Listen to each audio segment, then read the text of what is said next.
Lean, somewhere around 270 pounds. Ladies and gentlemen, put your hands together for Hacksaw Jim Duggan!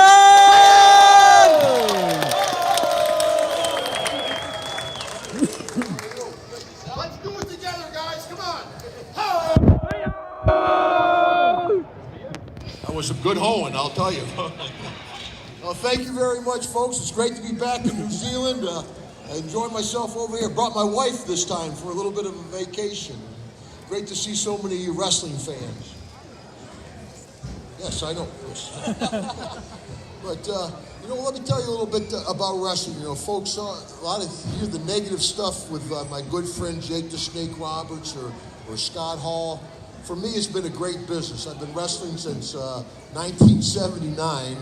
I went through a couple different character changes, but like I said, it's been a great business. I've been with my wife for over 30 years. I've never had to go to rehab for booze or drugs like a lot of guys, and so many folks hear the negative stuff. It's really a positive business. And one thing a lot of folks don't realize about wrestling is it's how popular it is around the world. I joke in America we have the NFL football players, and they're like, we're world champions. And I'm like, where in the world have you guys been? And so in my 35 years plus wrestling, I've had the opportunity to wrestle in every state in the Union, every province in Canada, in 31 different countries. It's amazing the appeal of wrestling around the world. Thank you. Hi, if anyone's got a question, by all means put your hands up, otherwise I'm just going to sit here and listen to this man talk all day. Robin. Oh, there you go. You've had many great battles over the years. Who's your favorite opponent? That's one thing about wrestling. A lot of folks think we're all really good friends. We're not, actually. We all compete for the same money, so it's a very competitive business. But the guy I enjoyed wrestling the most was Ted DiBiase, the $1 Million Man.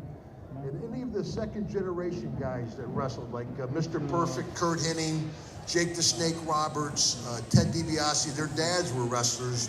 They grew up in wrestling, and they were just that much more polished. And I didn't start wrestling when I was 25. I played American football, and so it took me a couple years to learn. But wrestling a guy like Ted DiBiase, I learned quite a bit. But the thing I remember most of all the years I've wrestled, folks, what's your most memorable match? And, when I grew up in upstate New York, up closer to Montreal than New York City, as a young kid, my dad would bring me to New York City to Madison Square Garden to see the circus. So as an adult, to pull up in front of Madison Square Garden, see Hacksaw Jim Duggan versus Andre the Giant. Yeah. It was a thrill of a lifetime, and something I'll always remember, being in there with Andre. And he could be an irritable giant sometimes, I'll tell you. You mentioned playing American football, and you were at college. What did you study at college? I was a sociology major in college, but back in the 70s, my main goal was to play professional football, and so I just wanted to stay eligible. I wasn't that good of a student. Thanks, brother. But, of course, one of my good friends I traveled with was Jake the Snake Roberts, and of course that means if you travel with Jake, you have to travel with Damien, the 10-foot, 100-pound python, And Jake and I, we used to travel, and if we were late for a show, we used to have a great theory. If you're going to be late, be so late that they're happy to see you. Thank God you made the show instead of where the hell have you been? Thank God you guys made the show. So this one time we're driving to the show in Mississippi, southern United States, and I got a big rented Lincoln Town car, and I'm driving, and Jake's sitting next to me, and the snake's in the back seat. And the snake would always try to get out of the bag, always, and all of a sudden, boom, it got out of the bag. And I'm driving down the road, I look up in my mirror, and there's a huge giant snake head hanging over my shoulder, Kind of felt like Harry Potter. Anyway, so I slam on the brakes, we go sliding into a little restaurant with all the kids out front playing, and the folks are in their rocking chairs, and Jake and I, we come sliding, we jump out the car, we pull open the back door, we grab the snake, we stuff it back in the bag, and drive off. So to this day, these people are going, you're not going to believe it. These two guys had a giant snake in the back of their car, And of course, people say, well, a python's not poisonous. I said, no, but it has a mouth on it like this. It'll definitely bite you. You know. But had a lot of fun with Jake, and I think, I'll tell you a quick story I think a lot of folks enjoy hearing about is probably one of the greatest wrestlers of all time, The Undertaker. Okay. Undertaker, you know, and of course when I was in the WWF, which was kind of the golden age of professional wrestling, I was been there for a couple of years, I was already established, and The Undertaker came in. So Vince McMahon gave me a lot of the young guys to work with, kind of calm them down in the ring. So we're out on the West Coast, California, in front of like 20,000 people at the Cow Palace in San Francisco, and Undertaker's just wound up so tight. You know, he's a young kid. He's got me bent over the ropes, and he's choking me, and I'm getting those flashes of light from lack of oxygen, you know. And I'm like, loosen up, brother, loosen up. And he's just oblivious. He's choking me. So I'm punching him. I'm like, loosen up, brother. He's like, rrr. So for some reason, unbeknownst to me, I reached up and I grabbed his hair and I pulled his hair up like this. And he's got me bent over the ropes. I go, you look like a devil. He goes, what? We're in front of 20,000 people. I said, well, you got devil hair. You look like a devil, you know. Yeah. Well, long story short, it calmed him down. He cooled off. And we had a great match. So now we're going to fast forward about 20 years later where it's a WWE. Undertaker, of course, is the biggest man in the business. And I'm an old timer and they bring me in for the Royal Rumble. And I'm not sure who won that first Royal Rumble. Oh! Yes. Oh! But anyway, so it's the Royal Rumble, and I'm like one of the late guys going out, and I run down to the ring, and I jump into the ring, and I'm getting ready to go, and I jump up, and who's the first guy standing there? Undertaker. Of all the guys, Undertaker. So I give him a shot, Undertaker goes, give me the big one, hacker. So I'm old school, I gotta wind up for the big one, you know. I wind up, boom, I hit Undertaker. He goes down like he got shot, boom, woo. John Cena comes over, boom, he goes down. Triple H comes over, boom, he goes down. Everybody's selling for me for a minute. I'm shining like a son of a gun. Bing, a bing, a bing. Finally, the Big Show comes over. He snatches me up. He's got me up in the air. I'm like, show. I can see the whole arena from up here. He's like, get out of here, Doug, and he throws me out of the ring, right? So I go back through the curtain, and Vince McMahon's sitting back there. And he goes, Jim, come here. He says, that was a great sign of respect those kids showed you out there. I said, yes, sir, I realize that. So that night we have the big after party at the WWE after party. They got carved ice and all this fancy stuff. I see Undertaker. And I go up to him. I said, hey, Taker. I said, thanks so much for taking that first bump. That set everything up for me. Everybody else fouled you. He goes, Duggan, nothing's too good for devil hair. 25 years later, the guy repaid the favor. When he was a big star, he made me look good after I helped him out years ago. That's the kind of class act The Undertaker is. He's a good man. How about a ho, guys? Ho! Hey, if you're ever talking to him, tell him Armageddon. Undertaker at Armageddon would be a little bit fun. Yeah. Hard to get Undertaker to go anywhere. Yeah, fair enough. They've got a question over there from the young man. Just hold it up. Yeah. Oh, did you turn it off? Go ahead, yell it out, brother.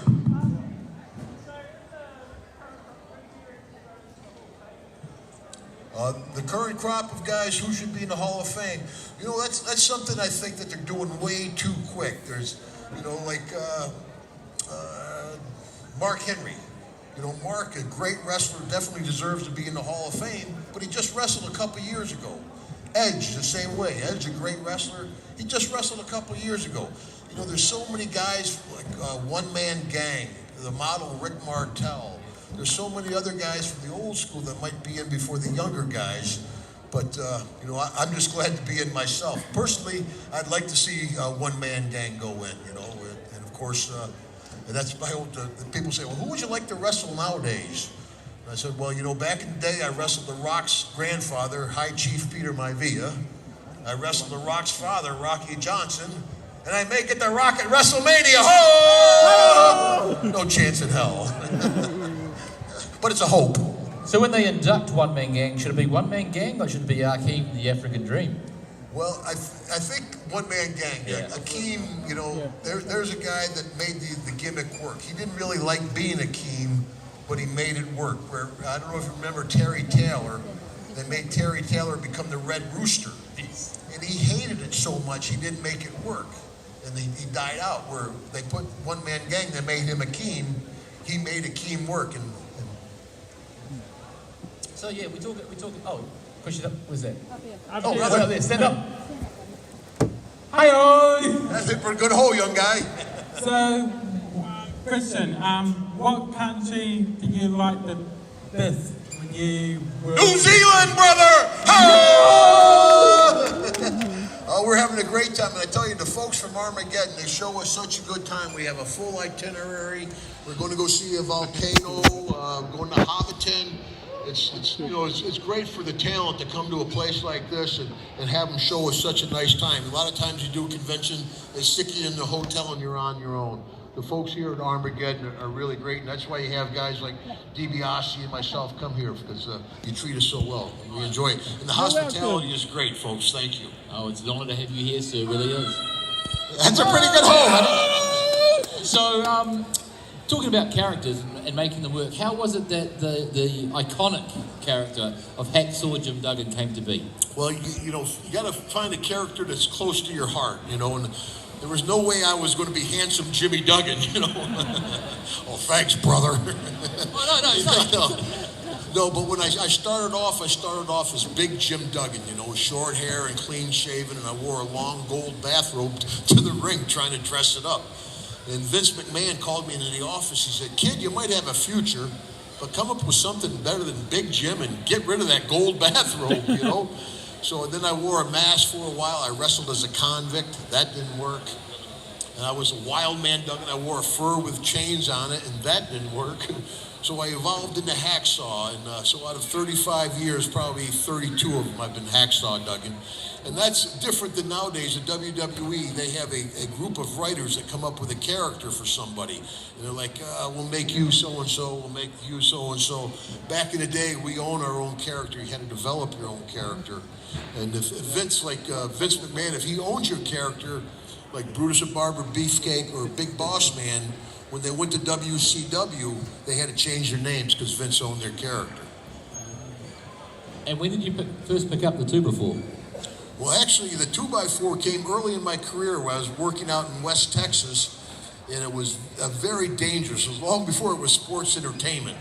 And the people just getting back and forth in the ring was dangerous. People would kick at you, punch you, and spit on you. And it was tough business, And I'm sitting in the back of the dressing room, all covered with loogies and bruises.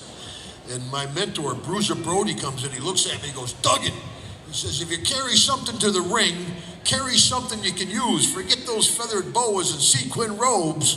And I'm sitting there, I'm looking like, well, here's a piece of wood. And I came out yelling, waving that piece of wood. It was like parting the Red Sea. Then people scattered. I got to the ring, I'm like, this is great.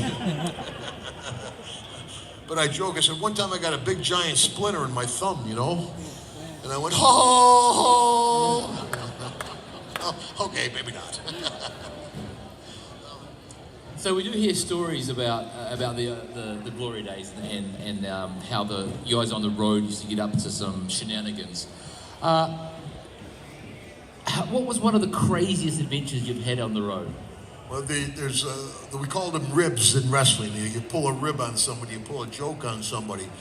And my good friend Bret Hart at Owen, God bless him, Owen Hart, at Owen's funeral, Bret told the story where Owen pulled quite a rib on me. I was at the hotel down in Georgia, and I called the front desk and I said, "Hey, is there a gymnasium close by?" And the guy said, "You one of those wrestlers?" I said, "Yes, sir." He goes, "You got a phone book in your room?" I said, "Yes, sir." He goes, "Why don't you look it up?" And I'm like, "Hey, I spent some money at this hotel. I'd like some common courtesy. I'm tired of this. You want some trouble? You come down here." I'm like, "Well, I was a young guy back then." And "You bet your butt, buddy. I'll be right there." So I was getting dressed, and the phone rings again. It's the guy from the front desk. He goes, "I'm sorry, sir. That was one of those wrestlers." I said, "You find out who it was." So the guy looks at Owen and goes, "What's your name?" Owen goes, "Jim Powers." So that night I grabbed Powers. "I don't like the rib. I don't like to be ribbed." He goes, it wasn't me, it was Owen. And of course, I don't know if anybody has the WWE Network down here, but we did the we did a show called Legend House. It's a reality show. They took 8 wrestling old-timers, or legends. They put us in a mansion out in Palm Springs. And so we're flying out there to Palm Springs, California. I get there and like, well, you have to have a roommate. I'm like, well, I haven't had a roommate since college, you know. I know Jimmy Hart a little bit, and I know Hillbilly Jim. And they're like, and you're rooming with Piper. Why am I a Piper? And I didn't really know Piper very well, you know. So for the first 2 days, we're just eyeballing each other, like, how you doing, brother? I'm doing good. How about you? You know. But then we hit it off so well, we became best friends. Our families became friends. The fans called it the bromance on television. But the greatest thing about living with Piper is you can get away with anything. You blame it on Piper, you know. So that first week we were at the house and it was kind of quiet. So I said, well, I got to spice things up a little bit. So I'm going to wait till everybody goes to sleep. And I'm going to go and put all the pool furniture in the pool for it to be a big whodunit the next morning. So I wait till everybody went to sleep and I'm out there, I'm putting the pool furniture in the pool. And all of a sudden the night watchman comes around the corner, you know. So I'm hiding behind a palm tree, my heart pounding. I think he saw me, he just didn't acknowledge it, right? So I finally get all the pool furniture in the pool and I go to sleep. The next morning I go in the kitchen at Legend House and Pat Patterson, one of the big time guys, Gene Okerlund, mean Gene Okerlund are in there, and Pat's really mad. He goes, I just talked to Vince on the phone. He's really hot. He's going to pull the plug in the whole project. Somebody threw all the pool furniture in the pool, ruined all the pool. And I'm like, well, Piper, he wasn't in his bed last night. Oh, that Piper. He comes like it's dying. I'm like, oh, Piper. God bless him. We lost Roddy about 3 years ago, and one of the best ever. God bless him. I actually just watched They Live. They live well, yeah. And actually, I don't know if anybody saw the block, because after we did the Legend House, that we went back, Piper calls me up. He goes, Duggan, he says, you want to be in a movie? I'm like, are you kidding? I'd love to be in a movie. So I don't know how many of you folks saw the blockbuster Pro Wrestlers versus Zombies. I might have to watch it's that. Bad. It's bad. It was Kurt Angle, myself, Matt Hardy, and Piper. It went right to DVD, but... It's actually hilarious. I love it. We've got a question over here. Yeah, there we go. How's it? Did you ever have a run-in with the Bushwhackers? Oh, yes, yeah. I know the Bushwhackers well, especially Luke. I knew Luke back before he was with Butch. And back in Florida, we lived in Pensacola, Florida. It was a small little territory. And Luke, another guy that's been in the business a long time, he kind of took me under his wing and showed me the ropes, because it's pretty intimidating as a wrestler. You know, you go to these different cities, you're like, well, be at the arena at 7 o'clock. You're like, well, how do I get there? You know, and a guy like Luke just showed the young kids the ropes. And actually, I just talked to him a little while ago. They're doing a documentary about Luke here in New Zealand. I got an interview tomorrow at the hotel with the folks. And he'll tell you something you folks should be proud of. He does New Zealand well. So we did touch on it briefly just before, that you were the very first Royal Rumble winner. How did that come about? What was the story behind that? Well, you know, that was kind of an office decision. And of course, you know, nobody realized back then how big the Royal Rumble would become. But I think nobody realized how big the WWE would become. You know, back then we did the Royal Rumble, and boom, we went on and we did another show. But of all the things, that's probably my greatest accomplishment in wrestling, was winning the Royal Rumble. But, you know, and actually a Royal Rumble, as confusing as it looks, it's actually one of the easier matches for the talent, because all you got to do is know who's going to go out before you and who's going to put you out. So you're out there, there's 30 guys fighting, and I know you're going to go out before me. When I see you go out, I find the guy that's going to throw me out, I go to you, boom, and you throw me out. So it's actually pretty easy. Didn't mean to give it away. Especially when no one's going to throw you out. Question up there. Hi, Tim Duggan. Oh, good go, young guy. I'm going to tell you, how long you've been at WrestleMania? How long? How long have you been doing WrestleManias? Well, they usually bring us in for WrestleMania. It's even like this past year, they had us in for, they have fan access. have us backstage. We do the table of three and stuff like that. But it varies how many guys they bring in every year. But the last 10 years, I've probably been 9 times. Wow. That's good. Cool. Yep. What was the first WrestleMania that you wrestled in? My first WrestleMania was WrestleMania 3. That was the 93,000 people at the Pontiac Silverdome, and it was the Iron Sheik and Nikolai Volkov versus the Killer Bees. And I ran out with my 2x4. I hit the two of the Nikolai and the Iron Sheik with my 2x4. I had the whole place, 90,000 people chanting, USA, USA. I go back to the dressing room and all the young guys come up. They're like, Duggan, how's the crowd out there? I'm like, well, without my glasses, the first 3 rows are full. I don't know about the rest of the building, but... Quick shot at the back up there. Is Superstar vs. Zombies on Neon? So Neon's a New Zealand service. I don't know. Your best thing is to Google it. Yeah, you have to look for it, bro. It might be on iTunes from memory. I don't want to give the movie away, but the zombies got me. It better be good. Hey, I got feelings too, buddy. You know, so we were doing the zombies, and the zombies are all chasing me, and one of the other wrestlers got to the door and locked me out. And I'm like, let me in! The zombies come, and the zombies grab me, they turn me into a zombie. So that night we're doing the read-through for the next day's shoot. It's me, the director, the producer, and Piper, and we're reading the script. It's like, Piper finds Duggan as zombie. Piper kills Duggan, but feels bad about it. I said, that'd be some good acting, Piper. Was it Piper that locked you out? No, it wasn't Piper. Yeah, but he did kill me. Excellent. No spoilers. Cool. Got that question down here? Where? Oh, there we go, right there. Out of the current wrestlers, who's your favorite? There's a couple guys I like. I like Dolph Ziggler, because actually I wrestled Dolph when he was with the Spirit Squad. It was with me and Eugene and me and Super Crazy. And Bray Wyatt, I like the Bray Wyatt character. I think that character would fit back in the WWF days. I could see like Bray Wyatt versus Junkyard Dog or something. That kind of character works real well. You know, and that's one thing a lot of folks don't realize is how competitive professional wrestling is. You know, people say, wrestling, it's phony, it's all this, it's all that. That has nothing to do with it being competitive. You know, I tell the young kids that came up, some guys wanted to say any advice to be a wrestler. I say, yeah, get golf clubs, that's where the money's at, and a lot easier on the body, I'll tell you. But, you know, a lot of folks don't realize, I tell them in America there's, 1,500 NFL football players. There's 600 NBA basketball players. There's 100 WWE wrestlers. It's a television show. It's extremely competitive, and people don't see it that way. And of course, it's just not kids from America. You got guys from New Zealand, Australia, Japan, Europe. Everybody wants. So it's a very, very competitive business. You were also King Duggan as well, of course. Yes. Can you talk a little bit about how that came about and your tenure as... Yeah, what was that like to be king, Well, actually, it was great to be the king of wrestling, because, that was my deal. I never won a belt. I was never world champion. I was never tag team champion. I was never intercontinental champion. I was lucky to win a match, to tell you the truth.